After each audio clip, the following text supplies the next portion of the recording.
je vous retrouve pour un nouveau numéro de ce que j'ai lu pour vous, le nouveau rendez-vous que j'ai instauré. Alors, j'ai lu pour vous La passe miroir, le livre 1, Les fiancées de l'hiver de Christelle Dabos aux éditions Gallimard Jeunesse. En lecture commune avec Sabrina du blog La nostalgie de l'ange que je vous mettrai bien entendu en barre d'infos. Alors, c'est quoi l'histoire de ce livre? Ce livre raconte quoi? Alors, ce livre est très particulier car il nous plonge dans un univers fantastique, merveilleux, féerique, enfin, très particulier, très imagé. Enfin, j'ai trouvé ça super. Cet univers, je vais plonger dedans direct.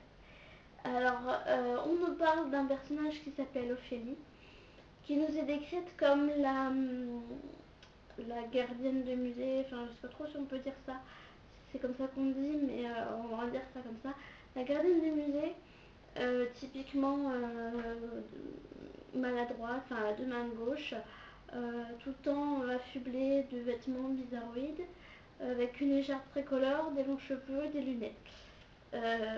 Donc l'antithèse de l'héroïne, enfin aux antipodes du moins de l'héroïne, à proprement parler qu'on attend dans un fantastique. Enfin en tout cas c'est l'idée que je m'en suis faite, mais très attachante. Et en fait elle habite à un endroit qu'on appelle un univers qu'on appelle une arche. Donc les gens de ce monde habitent des univers qui s'appellent des arches.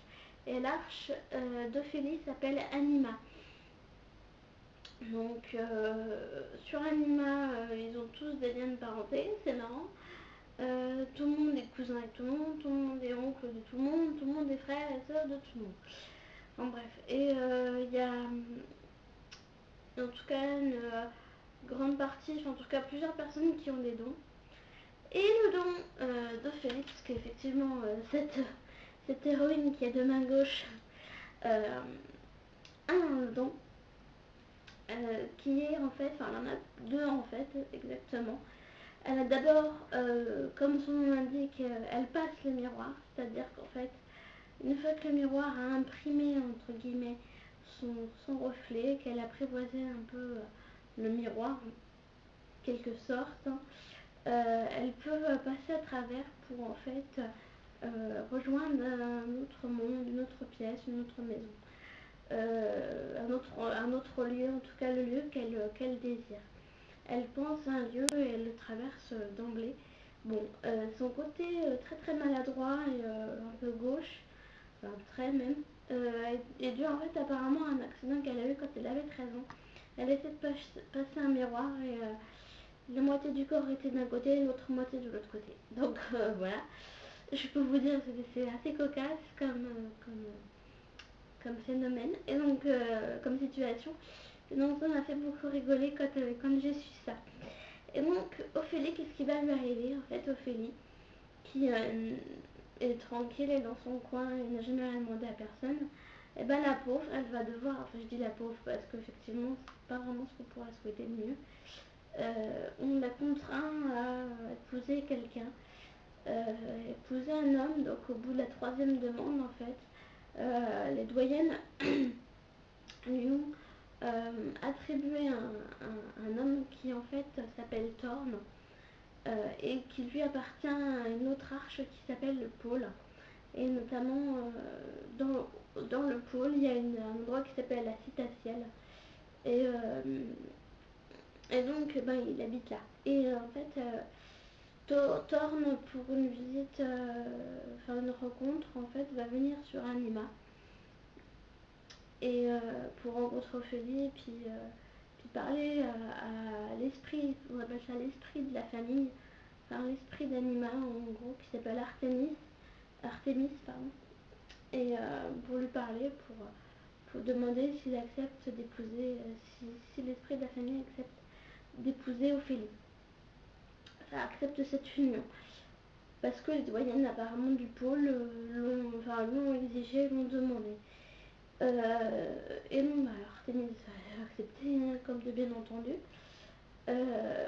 Thorn, lui, est décrit physiquement comme le mec, l'armoire à glace, viking. Enfin, moi, il me fait penser à un viking parce qu'il est décrit comme un gars au regard d'acier, cheveux blonds, barbe et tout, mais alors bon, il est maigre, c'est marrant parce qu'il est très très menu et en même temps très très grand. Et c'est limite, si Ophélie n'est pas obligée de lever la tête vers le ciel pour pouvoir le regarder dans les yeux.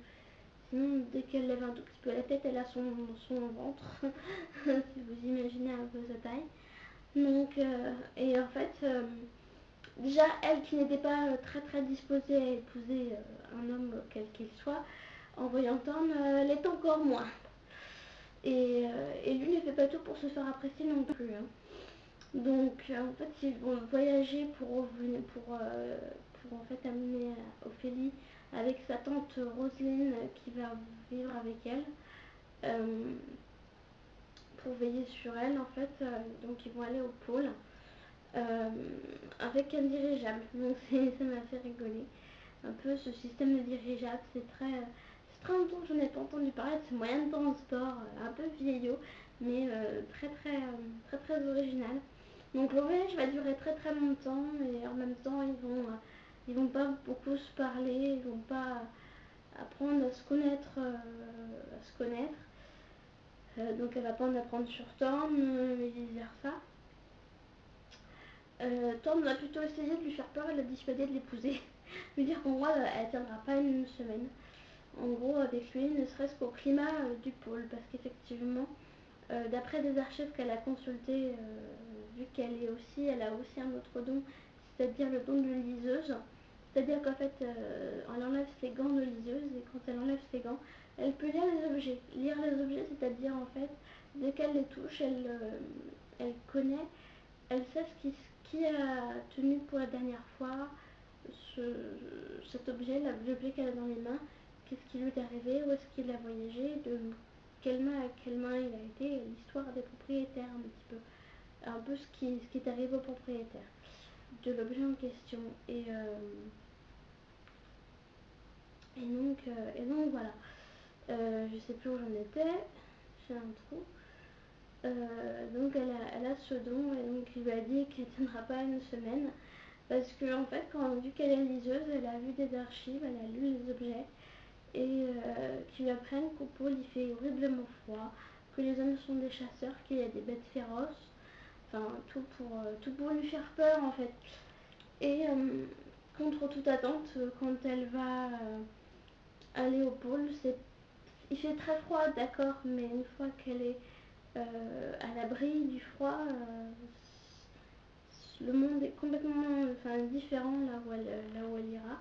Parce qu'elle ira directement à la citatielle chez la tante de Thorne qui s'appelle Bérénilde, parce que c'est là qu'il habite, enfin qu'il habite façon de barrer, parce qu'en fait euh, Thorne a un profil typique de chasseur, mais en fait est comptable, enfin, intendant plus précisément, mais en gros c'est le comptable de la citatielle.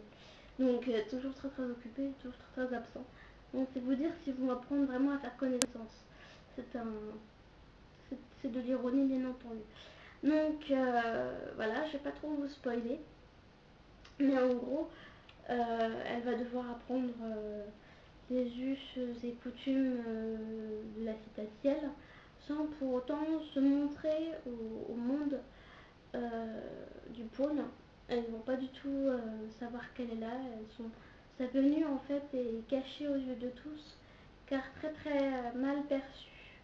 Parce que Thorne, à ce que moi j'aurais pensé, euh, je pensais qu'il aurait été adulé par bon nombre de personnes, mais alors là pas du tout. Pas du tout. C'est le gars le plus détesté du pôle, si on peut dire.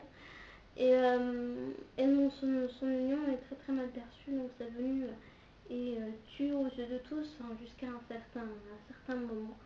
Mais bon, bref, il va lui arriver des tas de choses à Ophélie.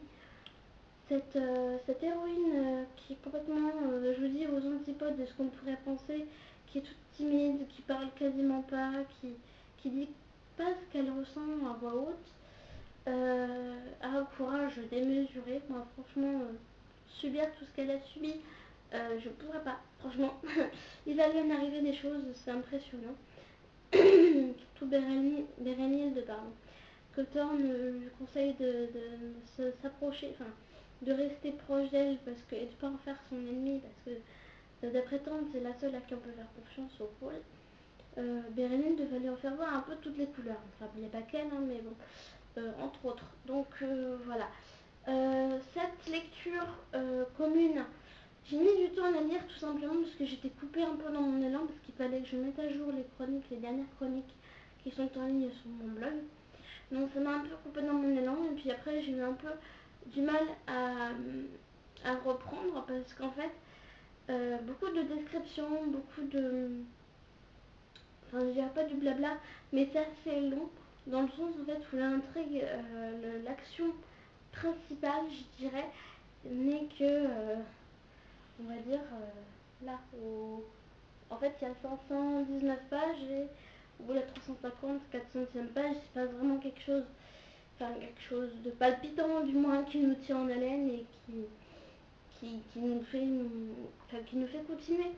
Parce que je dis pas que c'est pas bien, enfin, je dis pas que c'est long, enfin que c'est plan-plan, qu'il y a du blabla, que c'est ennuyeux, mais il y a beaucoup de descriptions, beaucoup de choses, beaucoup de descriptions de lieux notamment, des personnages et effectivement le rôle aussi que doit tenir Ophélie pour cacher son identité est assez long, enfin elle va devoir faire diverses choses qui vont l'amener à devoir garder son identité secrète. Enfin bref, et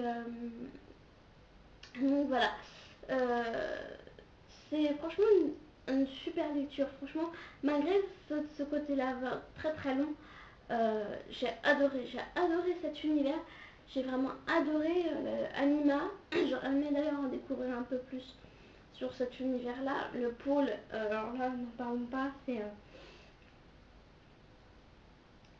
magique. Voilà, c'est magique, c'est un monde merveilleux, c'est un monde franchement fantastique. Les illusions, enfin les lieux ne sont pas ce qu'ils semblent être. On peut avoir l'impression d'être dans un endroit précis, mais en fait c'est pas du tout ça. Enfin, c'est les domestiques des nobles de cet univers, enfin, du pôle, sont payés avec des sabliers de différentes couleurs qui sont en fait des jours de congé et des destinations suivant la couleur. Enfin bref, c'est vraiment super. Franchement, j'ai adoré. J'ai mis du temps et je le regrette un peu parce que franchement, je me serais un peu plus concentrée. J'aurais fait fi de toute cette description qu'il y a. Désolée, j'ai un peu la voix cassée. J'aurais fait... je serais passée outre de toutes ces descriptions. Franchement, je l'aurais lu en 3 jours. Je l'ai fini qu'hier, hein, c'est vous dire. Et malheureusement, je ne peux pas trop situer ce livre, où est-ce qu'il se situe dans mes coups de cœur, que ce soit 2013 ou 2014, parce que je l'ai commencé en 2013 et fini en 2014. C'est vous dire si la situation n'est pas compliquée. Mais franchement, c'est mon premier, enfin, si on peut dater ce coup de cœur, c'est mon premier coup de cœur 2014. Franchement, si je devais le noter, d'ailleurs, je pense que c'est ce que je ferai maintenant sur mon blog. Je donnerais la note de 9, 9,5 sur 10. Parce que noter sur 20, c'est un peu trop long. Enfin, il y a pas trop de choses à prendre en compte. Mais si on peut donner une note comme ça, ce serait 9, 9,5 sur 10. Parce que franchement, c'est Christelle Dabo, ou Dabos, je ne sais pas comment ça se prononce, je ne sais toujours pas, je crois que je ne saurai jamais, a une imagination, franchement, je sais pas, franchement, elle a été chercher tout ça. Je sais pas. C'est le, le- la description des personnages me plaît beaucoup, l'univers me plaît beaucoup, il y a tout me plaît, à part la description des lieux un peu et le rôle d'Ophélie qu'elle tiendra en cachette qui me freine un peu, mais franchement, allez-y, lisez ce livre, il est vraiment super. Franchement, merci à Sabrina du blog La Nostalgie de l'Ange d'avoir suggéré cette lecture parce que franchement, enfin en tout cas c'est moi c'est moi qui ai demandé est-ce qu'il y aurait quelqu'un qui se proposerait pour une lecture commune parce que j'ai acheté ce livre il n'y a pas très longtemps et je voulais vraiment pas rater cette occasion. Et puis c'est vrai à deux c'est mieux. Et qu'elle ait ce livre-là aussi, ça beaucoup plu de faire cette lecture avec elle. Qu'elle a accepté, c'est génial. Donc je vous mettrai en barre d'infos le lien de mon blog, enfin de ma chronique, le lien de la sienne, il n'y a pas de souci. Je mettrai aussi ma page Facebook, où vous pourrez aussi parler à Sabrina parce qu'elle fait partie des personnes qui me parlent sur ma page, il n'y a pas de problème. Donc je vais arrêter de tenir ce livre parce que j'ai un peu mal aux mains. Parce que 519 pages, hein, ça fait son poids. Mais je voulais aussi vous parler de deux petites choses, de nouveautés qu'il y aura notamment sur ma chaîne. Donc je vais surtout aussi vous demander votre avis sur pas mal de choses. Notamment ma prochaine lecture, je ne sais pas du tout ce que je vais dire. Après cette magnifique lecture, je compte peut-être éventuellement, je suis tentée par Nos étoiles contraires de John Green. Je n'ai pas le livre là, mais je pense que vu le nombre de fois qu'il a été cité sur la blogosphère, je pense que de toute façon vous savez de quel livre je parle. Je suis très tentée par ce livre, mais dites-moi en commentaire si vous en avez d'autres à me suggérer et éventuellement ce que vous avez pensé de celui-là. Et dites-moi ce que vous avez pensé aussi de La Pâte Miroir, ça serait très intéressant d'avoir votre avis aussi là-dessus. Je sais qu'il y a aussi d'autres blogueuses qui ont fait cette lecture aussi en lecture commune, notamment Manon de la chaîne Coyote Manon, qui l'a fait avec Céline de Céline Beaucoup Passion et Marine de Tartine aux Pommes. C'est toutes trois des booktubeuses, enfin des youtubeuses qui sont aussi blogueuses. Donc voilà. Je voulais vous parler aussi d'une vidéo que je ferai très bientôt. Je vais vous montrer de quoi je vais vous parler. De ce petit truc là, qui est en fait ma Koboglo et son nouvel étui que je trouve magnifique. Donc je vais vous parler de cette petite merveille parce que je compte la ressortir très bientôt parce que le format papier c'est bien, mais je peux pas me séparer de ça, c'est pas possible. Et parce que j'ai aussi pas mal de bonnes petites trouvailles là-dedans, notamment un film que j'ai regardé il n'y a pas très longtemps qui est tiré d'un livre. Et malheureusement, au lieu de lire le livre et de mater le film après, j'ai fait l'inverse. Mais là, je ne commettrai pas l'erreur, je vais m'en rattraper et lire le livre et vous dire ce que j'en pense et faire une comparaison. Je vous dirai de quel livre il s'agit une fois que je m'y serai mis. Donc dites-moi si vous souhaitez voir une vidéo sur les liseuses, ce que j'en pense, la comparaison avec le format papier. Dites-moi ce que vous en pensez, il n'y aura pas de souci, j'en ferai une de toute façon, je pense. Quoi d'autre comme nouveauté? Je compte peut-être, je sais que, enfin, je vois sur ma page Facebook qu'il n'y en a pas beaucoup que ça tente, mais vous, sur YouTube, dites-moi ce que vous en pensez. Je compte peut-être me mettre sur Twitter, j'ai un compte Twitter personnel, je m'y étais mis, mais j'y vais pas beaucoup. Alors je pense que Twitter, si je fais un compte, si je bookine et que je vois que pas mal de personnes y vont, je pense que je pourrais m'y mettre un peu plus, être un peu plus assidue, ce serait pas mal. Ça fait beaucoup de réseaux sociaux à gérer tout ça, en plus d'Instagram, Ask et tout et tout. Donc ça fait beaucoup de choses à gérer, mais bon. Dites-moi quand même si ça vous intéresse, auquel cas je mettrai tout ça en place et puis je vous mettrai le lien en barre d'infos, toutes mes prochaines vidéos à chaque fois. Il n'y a pas de souci. Au pire, de toute façon, vous retrouverez le lien sur ma page Facebook si vous y faites un tour. Et dernière petite chose, je voulais vous parler, je me suis fait un petit cadeau de moi, à moi, qui est venu en fait après Noël. Et j'ai fait l'acquisition, et je pense faire de toute façon une vidéo, d'un iPhone 3GS. Donc déjà, voilà. Pourquoi 3GS? Parce que je me suis jamais mis à l'iPhone et je voulais un peu découvrir la bestiole. Donc une très bonne amie, je suis une super copine quoi. Super amie, super copine, super tout ça. Qui s'appelle Jenny, d'ailleurs qui a une chaîne de beauté qui s'appelle je crois Jenny moi-même, mais je suis plus sûre. Je crois que c'est ça. Si je vous la retrouve, je la remettrai en barre d'infos. Qui me l'a offert, enfin, voilà, tout bonnement. Qui me l'a offert, voilà. Elle a décidé de s'en séparer et j'ai trouvé sur un site internet. Je vous mettrai aussi le lien par l'info. Bon, je ne vais faire que me répéter dans cette vidéo, décidément. Un site en fait qui vend des objets qu'on peut personnaliser. Et donc je n'ai pas pu résister.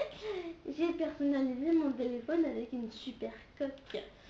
Et vous allez être ébahis, sous vos yeux ébahis, il va y avoir une coque Juju Bouquine. Voilà, voilà. C'est pas magnifique. En fait, je suis trop contente. Mais je suis juste un tout petit peu déçue. Parce que sur la photo que j'ai téléchargée, je sais pas si la fait se voyait bien. Parce que du coup, quand elle est sur la coque, c'est un peu dépixelisé et un peu flou. Mais bon, c'est pas grave, je m'en fiche. Il y a Juju Booking au-dessus et tout. C'est ma coque, personne ne l'a. C'est trop bien. C'est trop génial. Donc voilà, je suis super contente de ce site. Il n'y a pas de problème. Vente qui se passe très très bien. Les délais de livraison qui se passent très très bien aussi. Et franchement, produit pas cher du tout. Je crois que je l'ai eu pour 16 euros, quelque chose comme ça. Frais de port compris. Je sais plus exactement, mais ça doit environner les 20 euros de toute façon. En tout cas, c'est pas excessif, moi je trouve. Pour la qualité du produit et tout, ça me dérange pas. Donc voilà. Est-ce que j'ai oublié quelque chose? Je crois que oui, mais je ne peux pas vous dire pour le moment de quoi ça s'agit. C'est très français ce que je viens de dire, je sais.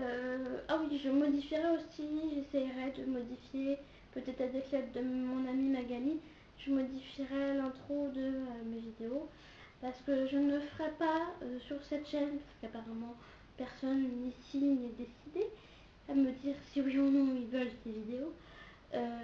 J'enlèverai dans mon intro le vlog tatouage. Je mettrai vlog tout court parce que tatouage, apparemment, d'après vous, n'a rien à faire sur une chaîne de lecture. Je voulais un peu plus la chaîne funky, un peu plus géniale, un peu plus déjantée. Mais apparemment, vous n'êtes pas décidé, donc moi je vais enlever ça. J'ai fait 2 vidéos pour rien, mais ça fait rien. Je les garderai en mémoire. Surtout que j'en ai fait une de 40 minutes quand même, qui a nécessité 14 heures sur ma première chaîne, 14 heures de mise en ligne. Hein. Bon, c'est pas grave, non, je vais les garder pour moi.